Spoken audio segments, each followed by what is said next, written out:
Yo soy la luz, yo soy el todo salió de mí y el todo vuelve a mí. Si cortas un leño y miras en su interior, ahí estoy yo, y si levantas una piedra, ahí también me encuentro. Cuando oyes estas palabras, pareciera que fueron dichas por algún sabio de las filosofías orientales, como el budismo o el taoísmo, pero en realidad estas palabras fueron dichas por Jesús, y fueron recopiladas en uno de los libros más misteriosos y rechazados por la Iglesia Católica, el Evangelio de Tomás.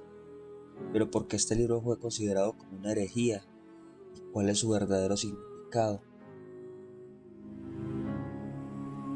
Existe una energía en el universo que nos hace cuestionar todo lo que nos han enseñado.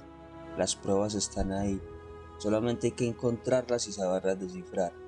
La búsqueda de la verdad es nuestro deber como humanos y la verdad nos hará libres.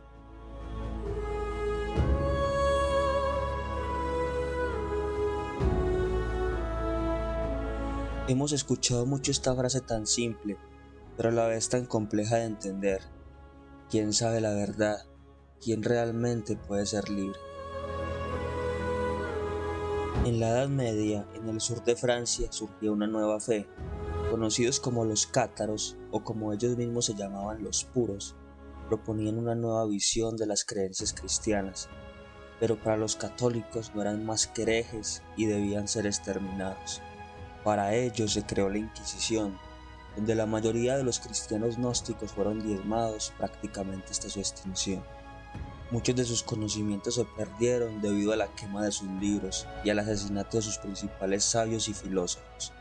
Pero en la actualidad se ha despertado de nuevo esa curiosidad por conocer las creencias y las enseñanzas de estas personas. Pero ¿en qué se basaba realmente su fe? El mundo es visto como un reino de sombras. El ser humano es un ser que está preso, que está encadenado desde que nace en una cueva creyendo que las sombras que ve son la verdad. Pero estas sombras son proyectadas por la realidad que está detrás de él. Pero éste es incapaz de verla dado su estado de esclavitud. Estas palabras fueron dichas por el filósofo Platón en su famoso mito de la caverna. Los iniciados en el antiguo esoterismo y misticismo creían que ellos podían liberarse de estas ataduras y hallar la gnosis, el verdadero conocimiento oculto dentro de cada ser humano. Un conocimiento que transforma al hombre y lo hace consciente de la verdadera naturaleza de la realidad y de su papel en la existencia. Estos iniciados son los gnósticos, y se cree que esta cosmovisión estaba presente en las creencias de los primeros cristianos. Existen breves resquicios de estas creencias en los escritos bíblicos. En 2 Corintios del 13 al 5, el apóstol Pablo les hace una pregunta a los creyentes corintios. ¿O no os conocéis a vosotros mismos que Jesucristo está en vosotros? Al escribir Jesucristo está en vosotros, Pablo no está hablando poética o metafóricamente. Él quiso decir Jesucristo está literalmente morando dentro de ellos. Pero esta afirmación se encuentra de una forma mucho más explícita en uno de los documentos hallados hace casi 80 años en Egipto. Los manuscritos de Nag Hammadi, conocidos también como los Evangelios Gnósticos, fueron encontrados por un campesino en el año 1945. Contenían en su mayoría libros desconocidos hasta la fecha que narraban vivencias y dichos de Jesús, pero un tanto diferentes a los evangelios canónicos. Por ejemplo, en uno de ellos existe la noción de que Jesús y María Magdalena estuvieron casados, pero de este tema no hablaremos en este video, ya que existe un video sobre este tema en mi canal y se los dejo en la descripción por si lo desean ver. Pero volviendo al tema, los evangelios gnósticos contienen conceptos y enseñanzas muy peligrosas para la iglesia que podrían derrumbar el poder de esta institución. Los estudios realizados en los manuscritos confirman que fueron escritos entre los años 350 y 400 después de Cristo. Sin embargo, según los científicos, estos manuscritos podrían ser traducciones realizadas del griego al copto, ya que es probable que los manuscritos originales fueron escritos en griego entre los años 120 a 150 después de Cristo, muy cercano a las fechas de los evangelios canónicos. Entonces, de ser así, ¿por qué fueron ocultados estos libros en el Concilio de Nicea? Como dije anteriormente, son textos peligrosos para una institución como la Iglesia Católica, puesto que ponen en duda la interpretación literalista. Estos libros nos hablan de diferentes formas en las que el ser humano podía encontrar la salvación mediante una búsqueda de autoconocimiento e introspección, encontrando el ser divino que hay en nosotros y conectando con el verdadero Dios. Todo esto sin la ayuda de sacerdotes u obispos. Una religión para el individuo, no para la iglesia.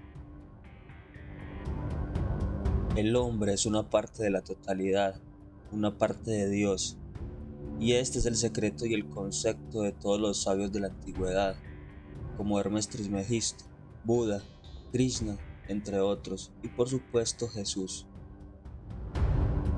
Según los escritos gnósticos, el mundo fue creado por Yaldabaoth, un dios menor conocido como Yahvé para los judíos, un dios celoso que creó el mundo de una forma arrogante, encarcelando al hombre en un cuerpo físico y convirtiéndolo en esclavo de la materia. El verdadero Dios, al ver esto, envió a Jesús para enseñarle al hombre a encontrar su verdadera esencia y volver a ser uno con la totalidad, mediante una ardua búsqueda individual. En el Evangelio de Tomás se lee: estos son los dichos secretos que ha proclamado Jesús y que anotó Dídimo Judas Tomás. Quien encuentra la interpretación de estos dichos no saboreará la muerte. Pero, ¿quién es Dídimo Tomás? Dídimo Judas Tomás significa Tomás el gemelo o Tomás el mellizo. La tradición ortodoxa de la iglesia nos cuenta que Tomás era un incrédulo que tenía que ver para creer, el apóstol que no creía en la resurrección de Jesús, pero en realidad es que fue el discípulo más fiel, el que mejor entendió las enseñanzas de Jesús. Y el que entienda estas palabras puede ser considerado como gemelo de Jesús o igual a Jesús. Y Jesús dijo: el reino de Dios está dentro de vosotros y está fuera de vosotros. Quienes llegan a conocerse a sí mismos lo hallarán, y cuando lleguéis a conoceros a vosotros mismos, sabréis que sois hijos del Padre viviente. Conocerse a sí mismo, un precepto que también estuvo presente en la antigua Grecia, ya que fue el consejo que dio el dios Apolo en el oráculo de Delfos. Buscar la gnosis, la parte de ti que no puede morir, puesto que nuestra esencia es inmortal. Si descubres lo que realmente eres, descubres lo divino, descubres a Dios dentro de ti. Eres conciencia, y esta conciencia está presente en el nacimiento y la muerte. Los discípulos dicen a Jesús: dinos cómo será nuestro fin. Y dijo Jesús: así habéis descubierto el origen, y ahora preguntáis referente al fin. Pues en el lugar donde está el origen, allí estará el fin. Bendito sea quien está de pie en el origen, y conocerá el fin, y no saboreará la muerte. Para los gnósticos, la muerte no existía.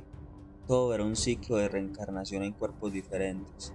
Pero no eres el cuerpo, eres conciencia, una conciencia que está presente en todo el ciclo, de modo que no puedes morir y probablemente tampoco naciste, como un río que fluye hasta el desierto, pero que no muere allí, ya que sus aguas se evaporan y caen de nuevo en el mar. Para los gnósticos, Dios es la conciencia infinita, es el origen, la conciencia sin ser consciente, una conciencia que creó algo para ser consciente y de esta manera surgió el universo. Y esta conciencia se expresa en todos los seres de la naturaleza. Entonces nosotros mismos somos un reflejo de la conciencia infinita, somos un reflejo de Dios. Pero para el cristianismo ortodoxo estamos separados de Dios y tenemos que buscar constantemente una comunión con Él. Dios es Dios y nosotros somos simples mortales. Por eso estos evangelios son tan peligrosos para la iglesia. Sus enseñanzas declaran un Dios presente en todas las cosas, un Dios que puede alcanzarse siendo consciente de ti mismo. Y para una institución como la Iglesia Católica esto derrumbaría sus bases, puesto que para ellos, para llegar a Dios debes hacerlo a través de la Iglesia y del representante de Dios en la tierra, el Papa. Además de esto, los gnósticos no podían ser controlados mediante el miedo de ir a un infierno. Sus enseñanzas eran anarquistas y rebeldes. Jesús, su líder, fue el más rebelde de todos. Se oponía fervientemente al sistema, no respetaba las normas de la época como el sabbat, y se relacionaba con gente poco respetable como prostitutas, mendigos y cobradores de impuestos. Para los gnósticos simplemente era un viaje de autoconocimiento, descubrir lo que eres de verdad. La cuna de todas estas ideas fue Alejandría, la cúspide de la civilización en la antigüedad, donde a través de la gran biblioteca y el faro de faros se iluminaba el camino de la humanidad hacia el conocimiento y la razón.